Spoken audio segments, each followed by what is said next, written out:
Assalamualaikum warahmatullahi wabarakatuh. Perkenalkan, nama saya Lana Najah Yulfa. Saya dari kelas D22 NIM D2220200307. Saya akan menjelaskan, mempresentasikan nomor A yang 1 dan 2.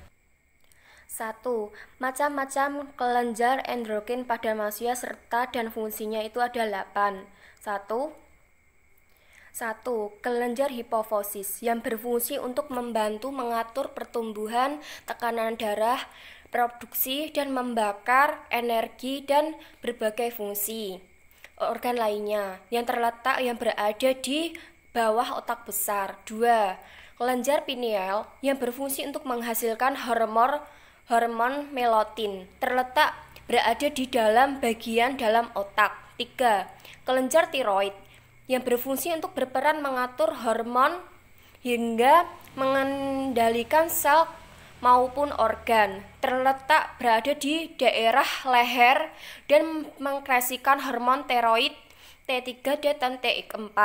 4.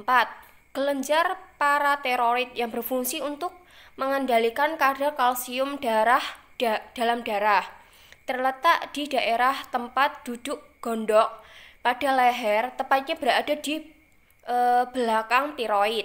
5. Kelenjar timus yang berfungsi untuk mempengaruhi produksi darah putih yang terletak pada di daerah dada.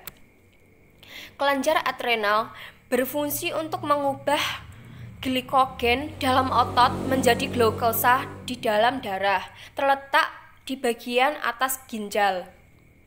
7. Kelenjar pankreas berfungsi untuk menghasilkan enzim dan pencernaan atau fungsi endokrin serta menghasilkan hormon dan fungsi endokrin, terletak ada di dekat vertikum atau lambung. 8. Terakhir, kelenjar gonad berfungsi untuk menghasilkan hormon seks yang terletak di daerah perut wanita atau buah zakar yang skrotum pada laki-laki.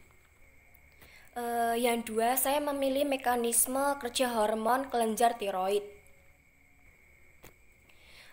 Pada awalnya, hipotalamus akan menghasilkan TRH yang akan memacu kelenjar pituitari atau hipofis biasanya yang disebut untuk menghasilkan TSH, dan TRR akan memacu kelenjar tiroid untuk menghasilkan T3 dan T4.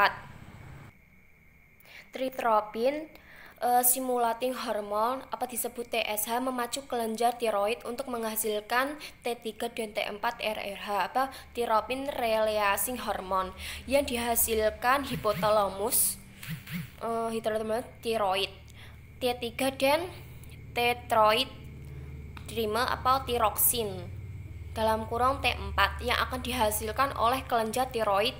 Jika hormon tiroid diproduksi dalam sedikit, maka TSH akan meningkatkan nilai untuk memacu agar kelenjar tiroid dapat menghasilkan T3 dan T4 dalam jumlah yang cukup. Sebaliknya, jika terjadi peningkatan produksi T3 dan T4, maka TSH akan menurun jumlahnya agar tidak terbentuk T4 dan T4 lagi. Hipotalamus akan mengarah ke TRH, akan menuju ke pituitari, akan menuju ke gland, akan menuju lagi ke TSH, karena akan menuju ke kelenjar tiroid yang akan dihasilkan T3 dan T4.